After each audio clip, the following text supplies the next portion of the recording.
Hi everyone, it's Myriam and welcome back to my channel for yet another Inktober video. This one is for days 11 to 14, I believe. I'm getting a little bit mixed up with my dates now. First of all, I'm sorry this video is a day late. I was planning on uploading it on Sunday, so yesterday, like I usually do for my Inktober videos. But I was on a hen do on Saturday and I didn't manage to do my drawing in advance on the Friday. I was planning on doing the Saturday drawing with the Sunday drawing on the Sunday. It was just a little bit too much and I didn't actually manage to fit it in. So I had to catch up today on Monday. So that's why this video is a bit late. I hope that's okay. I'll still have the videos on schedule probably either Wednesday or Thursday. And yeah, things should be back to normal hopefully tomorrow if I manage to fit both days in one, and then I'll be all caught up. So I wanted to take the opportunity in this video to answer a few questions that I'm getting quite often on both my Instagram and my YouTube at the moment. And the first one concerns prints. I'm often asked if I'm going to have prints available of my Inktober drawings for this year. And yes, absolutely. I just need to take the time to upload them. I'm still dealing with all the orders from my clearance sale and Inktober. So these are the two things that are kind of taking up pretty much all my day. All the time, so I haven't really had the time to look at my shop yet. So once I'm completely done with dealing with the sale orders, I'll be updating my shop, uploading a bunch of new prints. I think there's a new sticker design they'll go up to, and I'll be uploading all my Inktober 2018 originals and prints. Patrons will get first dibs on the Inktober originals, but what if they don't pick any, or whichever ones they don't pick will go up on my shop publicly. You are also welcome to get in touch and reserve any designs that you would particularly like, that you know that you would like to purchase. I know a couple of my designs, including day 10, have been purchased or booked at least for purchase already, so those won't be available once everything goes up on the shop. But other than that, everything will probably go up on my shop in the next couple of weeks. I'm going to try and make it so I don't want to end up to wait until the end of the month, because that'll just be too much of a big chunk of stuff to upload. I'm going to try and distill it through the month a little bit, so keep an eye out for my Instagram stories and posts, and for announcements in my YouTube videos to know when everything is going live on my shop. The next question I get a lot is about booklets. So the first one is, will I have a booklet of my 2018 designs? And yes, I'm absolutely planning on doing a booklet if I manage to complete the month. So keep an eye out for that. It will be a limited edition like last year. I'm not entirely sure on what number. It'll strongly depend on the amount of pre-orders I get. So make sure you keep an eye out for that. And then the next question is about my 2017 Inktober booklet, and I have decided to definitely do a second edition of that. It will be a limited edition like the first edition. I find it a difficult word to pronounce. The first edition was a limited edition, and it'll be the same thing for the second edition, but I haven't quite decided how many I want to make yet. But if you're interested in getting both of those, or if you're interested in getting the first one or just the second one, just make sure that you keep an eye out on my social media, as I'll definitely be teasing everything and then letting you know about a release date whenever I have one. Also, I'm getting questions about the prompts I'm following. So for those of you who may not be aware, I never follow prompts for Inktober. They kind of feel stifling to me, so I tend to follow a theme. And this year my theme is in entropy. It's kind of very, very loose. I'm not particularly thinking of the theme when I'm coming up with a concept. I tend to just draw whatever I kind of feel like. And it's such a large theme, such a broad theme, that kind of pretty much everything fits into it. So it's partly why I chose it, I suspect. So yeah, I'm not following any of the official prompts. This is all based on my personal theme for the month. And then a question I've actually seen popping up quite a bit lately is, I like your work, but I don't understand what it means.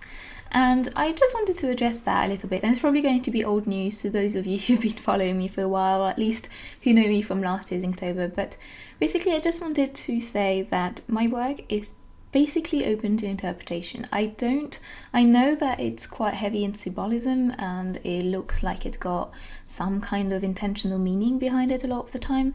But that's kind of not really the case. I don't go into my concept with a particular idea of what I want to represent.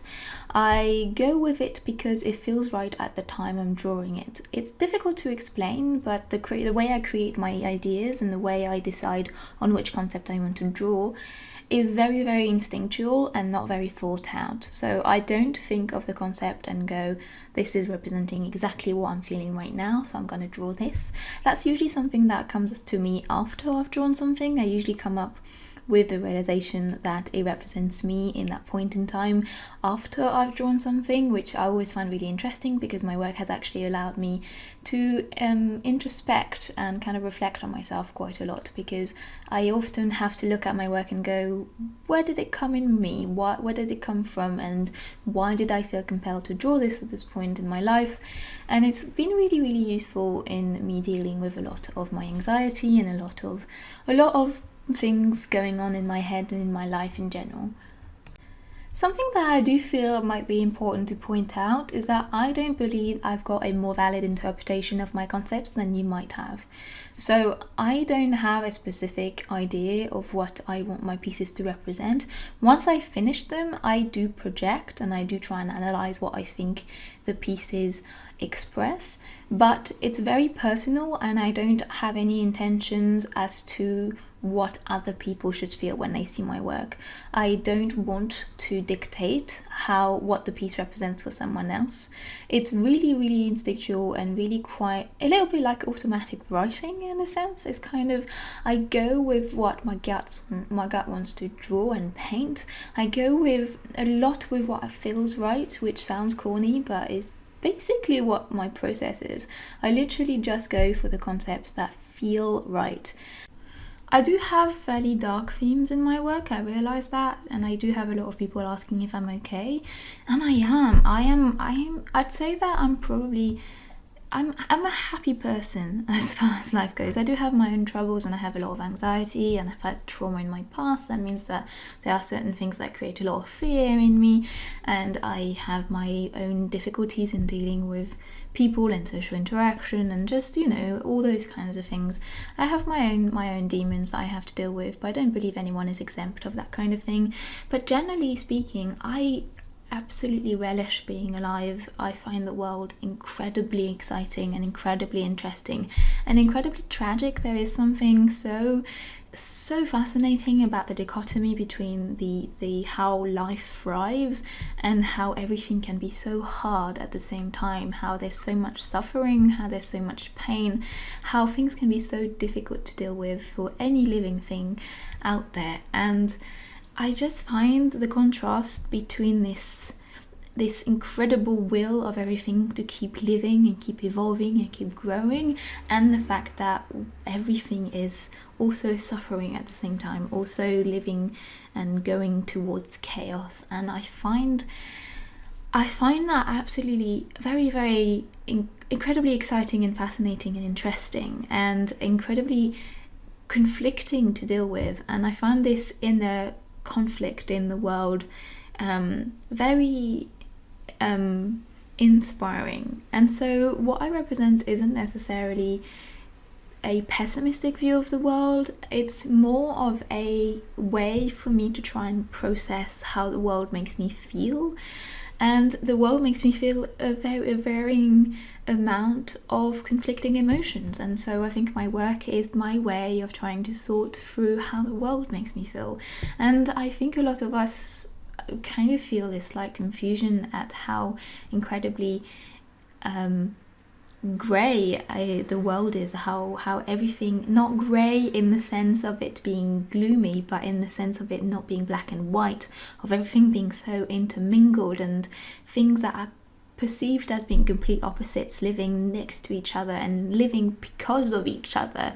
And so I think that's kind of what I'm trying to express in my work. I want to show this incredible inner energy that I feel by living, as well as this incredibly interesting inner conflict that I feel is going on around me also, and in me.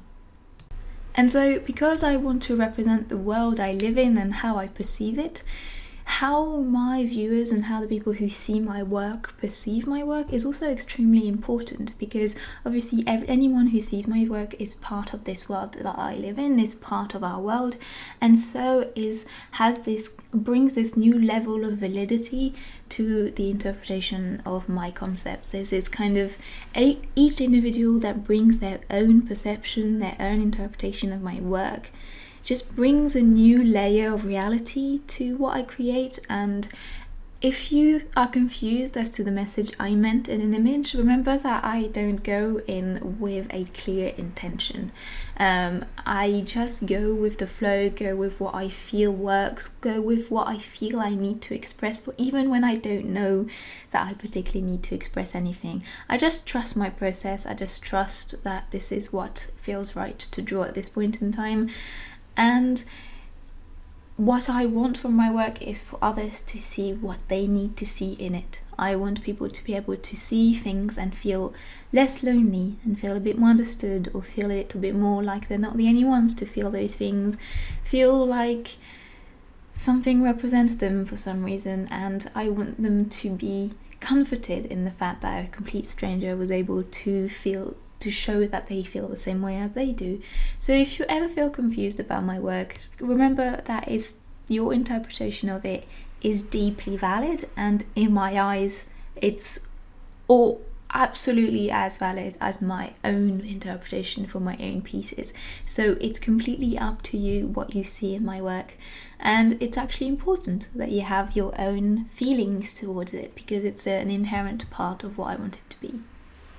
So this is the end of this video. I hope that you guys enjoyed this process. I know this last piece looks a little bit like my day 10. I wanted a kind of antithesis of day 10. I wanted something with a little bit more calmness to it, but that went with it at the same time. So that's why I drew some more animals. And I hope that you guys enjoyed these last 4 pieces, and that you're all really, really well. I love you all. Thank you for hanging out with me in this video, and I'll see you in a couple of days for the next few designs. Bye everyone.